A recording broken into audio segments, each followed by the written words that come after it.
আসসালামু আলাইকুম। আজকে একটা ভিডিও নিয়ে আসছি। বিশেষ করে এটা হচ্ছে হলো মেহনতি মানুষ, দিনমজুরি মানুষদের জন্য।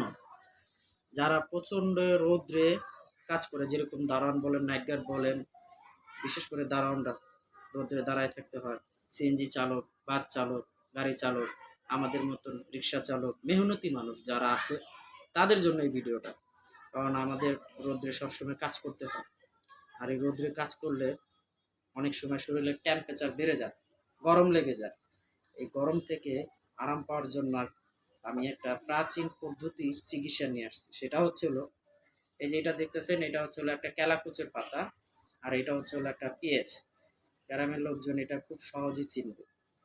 এই পাতাটা আর এই পেঁয়াজটা ছেঁচে আপনি এটার রস মাথায়, মাথার তালুতে এবং হাতে পায়ের তালুতে বিশেষ করে ডলবেন 10-15 মিনিট।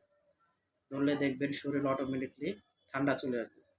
আমি কালকে কাজ করছি রৌদ্রের ভিতরে, যার কারণে প্রচণ্ড রৌদ্রে আমার শরীরে মনে করেন টেম্পারেচার বেড়ে গেছে। সকাল থেকেই মনে করেন শরীর হাত পা প্রচুর ব্যথা, এবং জোহরের পর জ্বর আসছে। তো আমি জ্বরটা মেপে দেখছি আমার 80-র উপর, মানে 98-এর উপরে জ্বর।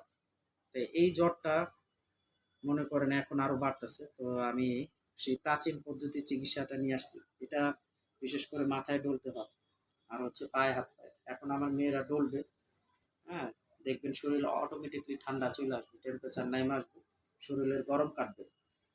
আপনারা যদি এটাকে বিশ্বাস করেন তাহলে সব কিছুই ঠিক। আর যদি অবিশ্বাস করেন, তর্ক করেন, সেটা অনেক দূর। আমরা তর্কতে যাব না, আল্লাহর উপর রাখবো ভরসা, ইনশাল্লাহ সমস্ত বিপদ দূর হবে।